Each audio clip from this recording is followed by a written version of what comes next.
The Elder Scrolls Online has been around for 11 years now, and it's really come a long way since its earliest days.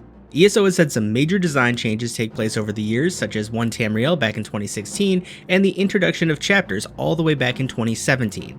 Now in 2025, another big change is happening for the Elder Scrolls Online, and we heard all about it in the ESO Direct livestream on April 10th. The game is changing, and of course the reactions to these announcements range from overjoyed to full-on crash out. I personally tend to fall into the former group, though there were a few topics that didn't come up in the presentation that I wish they had touched on, such as overland difficulty and cross-platform play. Still, there's a lot to cover from everything that was presented, so let's dive in and talk about it, starting with Seasons of the Worm Cult. Seasons of the Worm Cult is ESO's next big adventure and is the subject of the new 2025 Content Pass.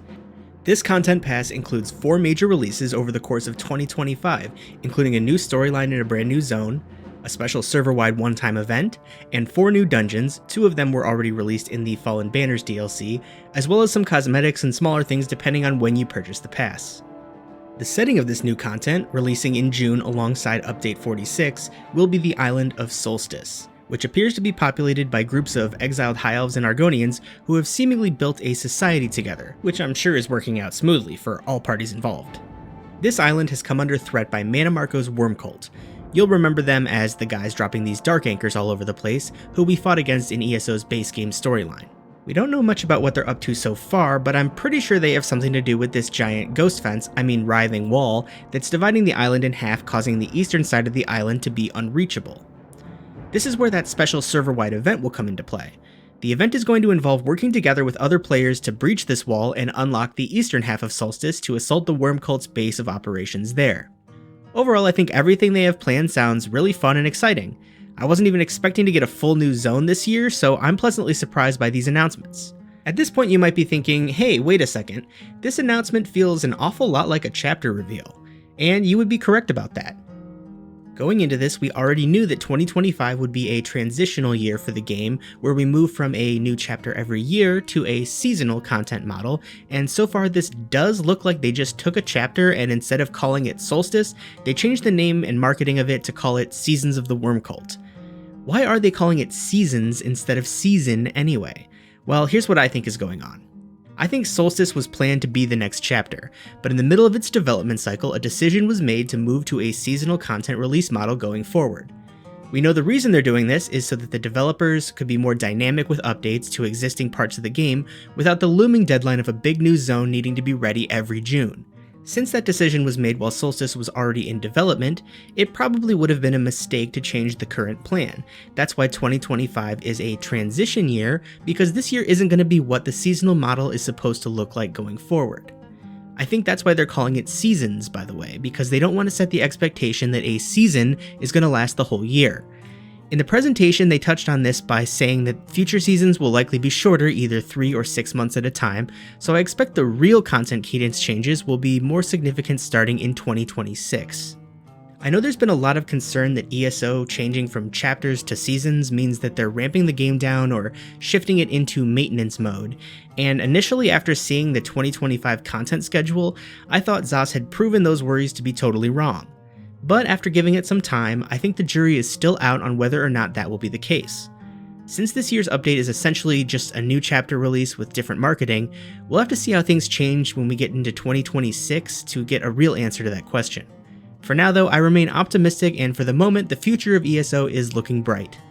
Now onto the announcement that apparently has the community divided: subclassing. This has been the big ticket headline item that everyone's been focusing on since the ESO Direct presentation, and I personally could not be happier about it. First of all, what is subclassing? Well, basically, this is the new system being introduced as part of the base game, no purchase necessary, where players will be able to swap up to 2 of their class skill lines with another class once they've reached level 50 on at least one character account wide. I've seen some confusion on what this means, so let me give an example. Let's say I'm brand new to ESO and I make my sorcerer character. I am a sorcerer and I have 3 sorcerer class skill lines. Once I reach level 50, I can use the subclassing system to drop one of my skill lines and pick up, let's say, a Templar skill line. I can do that. Now let's say I want to drop another sorcerer skill line. I can do that, but I won't be able to take a second Templar skill line since I've already taken one of those. If I have access to, let's say, the Arcanist, I can choose to pick up one of those skill lines, making me a Sorcerer with one Sorc skill line, one Templar skill line, and one Arcanist skill line. I must always keep at least one Sorcerer skill line since that is my base class, and I can only choose one skill line at a time from each of the other classes. After all, if I took 2 Templar skill lines, I might as well just play a Templar at that point. Now that I've chosen 3 different class skill lines, my Sorcerer skill line will already have lots of things unlocked, because in this example, I've only ever played as a Sorcerer. The Templar and Arcanist lines will start out at 0 and must be leveled up to unlock all the skills. Also, since they're not my native class skills, they will take longer to level up and are going to cost double the skill points to use them. I believe it's the case though that if you do have another character on your account that is a Templar or an Arcanist, let's say, the progress made in that skill line on those characters will translate to the subclassing system. Hopefully that all makes sense. I'll be doing a more in-depth video on subclasses once I play around with it a bit on the public test server, but that is basically what the feature is, and I am so excited for it. Obviously this is a cool feature, and one that I personally wish would have been implemented years ago in ESO. It's always seemed weird to me that every other skill line is available to players except for these 3 that you start out with. I think the ability to swap out skill lines with other classes is way more in line with the modern design philosophy of the rest of the game. These class restrictions feel like the last bit of game design that was held over from back in the days when races were restricted to their specific alliances and zones were for specific level ranges, so you were forced to level through them in a specific order instead of everything just scaling to your level like it does today. Personally, for years, I've said that ESO should get rid of classes altogether and just give players the options to start with a pre-built class or pick 3 random skill lines to start with as a custom class, sort of like how Morrowind or Oblivion handled classes. I'm really excited to see all the interesting combinations people come up with. I know I'm already planning for my Sorcerer to be a proper Destruction style mage using Flame, Lightning, and Frost magic, or for my Necromancer to be a true Conjuration expert, summoning both Daedric and undead minions.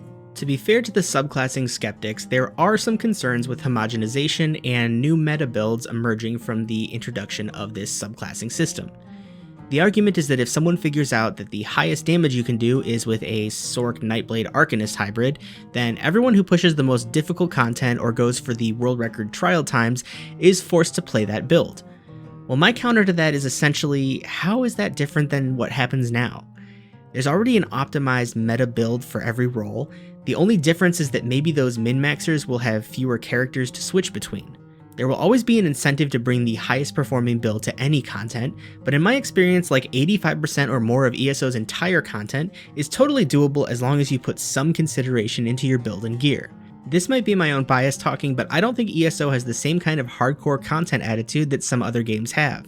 It's way less demanding of its players. There's no latest tier of content that requires everyone to do to get the newest gear set in order to be viable. People play ESO for the experience, whether it's solo for the story content like a traditional Elder Scrolls game or as part of a group of friends.